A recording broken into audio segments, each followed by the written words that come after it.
ఎన్కార్డు పడుతుందనుకున్న యుద్ధం 22 రోజులకు చేరుకుంది.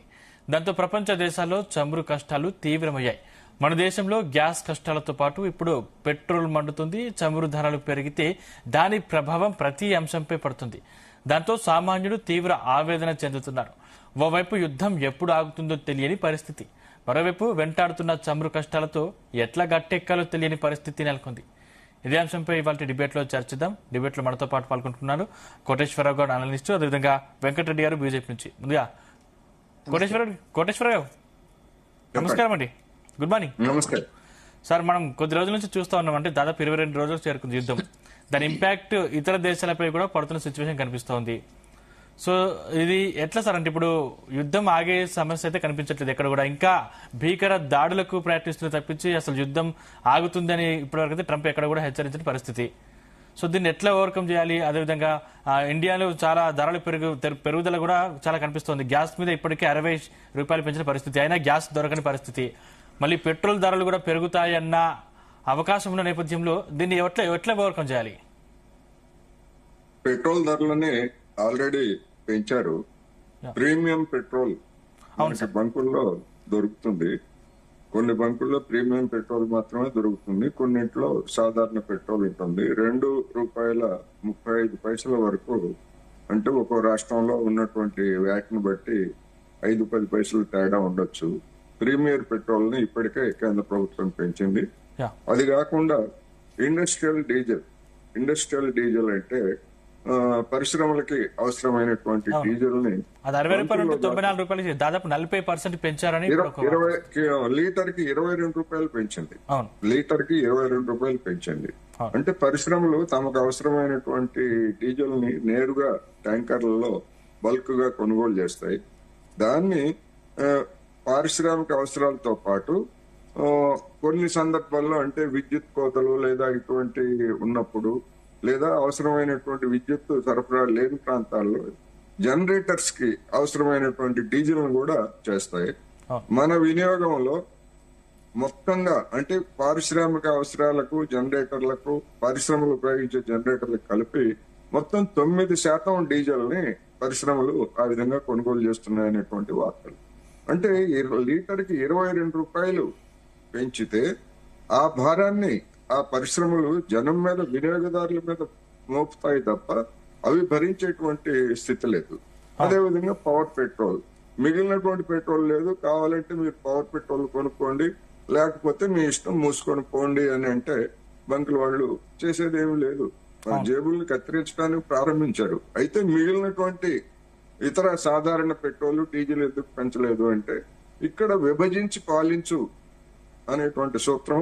రెండోది, జనానికి ఇహ పెంపుదల తప్పదు, మనం కూడా మానసికంగా పెంచిన ధరలని మనం కూడా చెల్లించక తప్పదని ఒక మానసికంగా తయారు చేయడానికి.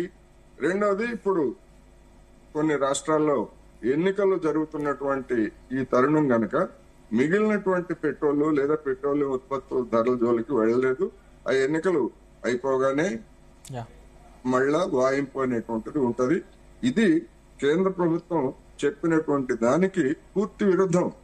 డొనాల్డ్ ట్రంప్ ఎట్లాగైతే రోజుకొక మాట చెప్తున్నాడు, కేంద్ర ప్రభుత్వం కూడా అదే చెప్తా ఉంది. నిన్నగాక మొన్న ఇంకా అంతర్జాతీయ మార్కెట్ లో ముడి చమురు ధర పెరిగినా గాని ఆ వచ్చేటువంటి నష్టాన్ని చమురు కంపెనీలే భరిస్తాయి తప్ప వినియోగదారుల మీద మోపం అని చెప్పినటువంటి వాళ్ళు మరి ఒక వారం 10 రోజుల్లోనే ఈ విధంగా ప్లేట్ విరాయించి జనం మీద బాతున్నారంటే వీళ్ళ మాటలను ఎట్లా నమ్మాలి అనేటువంటిది ఒక సమస్య. రెండోది, ట్రంప్ కూడా ఈ సెగ తగిలింది. ఎందుకని? భారతదేశంలో నరేంద్ర మోడీ గారికి సెగ తగిలితే అది ట్రంప్ కూడా తగిలింది. అందుకనే మొన్న రష్యా ఆయిల్ మీద ఏప్రిల్ 5వ తారీఖు వరకు మేము కొనుగోలు చేయొచ్చు అనుమతిస్తున్నాం. వాడెవడో మనకేదో యజమాని అయినట్టు, మన దేశానికి కావచ్చు, మిగిలినటువంటి దేశాలకు కావచ్చు, మనకేదో కొనుక్కోండి మోడీ గారు, మేము అనుమతిస్తున్నాం అని చెప్పేసి తెచ్చుకోమని చెప్పినట్టు దాన్ని ఇప్పుడు ఏప్రిల్ 11 వరకు మేము పొడిగిస్తున్నాం అని చెప్పాడు. అది కాకుండా ఇప్పుడు తాజాగా మన ఈ డిస్కషన్ మొదలైన తర్వాత చూస్తే వచ్చినటువంటి వార్త ఏంటంటే ఇరాన్ ఆయిల్ ను కూడా ఎవరైనా కొనుక్కునేట్లయితే మినహాయిస్తామని చెప్పేసి ట్రంప్ చెప్పినట్టుగా వార్తలు వచ్చాయి. అంటే ట్రంప్ కి ఏ విధంగా సెగ తగులుతా ఉందో మనకి ఇవన్నీ కూడా కనిపిస్తున్నాయి. అయినప్పటికీ అత్యంత దుర్మార్గమైనటువంటి పద్ధతుల్లో ఇంకా ఈ దాడుల్ని కొనసాగిస్తున్నారు. ఖండించాల్సినటువంటి వాళ్ళు ఖండించకపోగా కనీసం ఇది తప్పు బాబు, దేశం కోసం మా ధర్మం కోసం మేము పాటుపడుతున్నాము, మా కోసం అన్న యుద్ధం ఆపండి అని వేడుకోలు కూడా లేదు. ఖండించడం చేత కాకపోయినా వేడుకోలన్నా ఉండాలి కదా.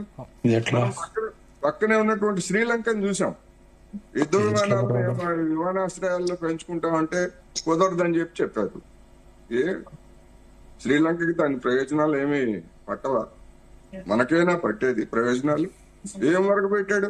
మనం మౌనంగా ఉన్నంత మాత్రాన ట్రంప్ మనకి గ్యాస్ కొరత ఎదుర్కొంటున్నాం, పెట్రోల్ ఇవన్నీ పెరుగుతున్నాయి. రాబోయే రోజుల్లో ఇంకా ప్రమాదకరమైనటువంటి పరిస్థితి ఏంటంటే ఇప్పుడు ఆ గల్ఫ్ ప్రాంతంలో జరుగుతున్నటువంటి ఈ చమురు గ్యాస్ సంస్థల మీద విధ్వంసం వల్ల రాబోయే రోజుల్లో పెద్ద ఎత్తున రైతాంగానికి అవసరమైనటువంటి ఎరువుల కొరత రాబోతా ఉంది.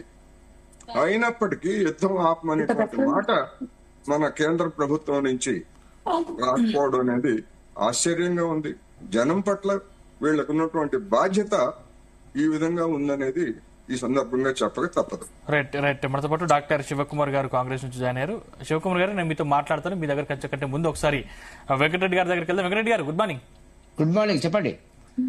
సో ఏం చెప్తారు మొత్తం మీద? అంటే అప్పుడు యుద్ధం కారణంగా ఓన్లీ భారతదేశమే కాదు ప్రపంచ దేశాలు కూడా కొంతమేర అతలాకుతలం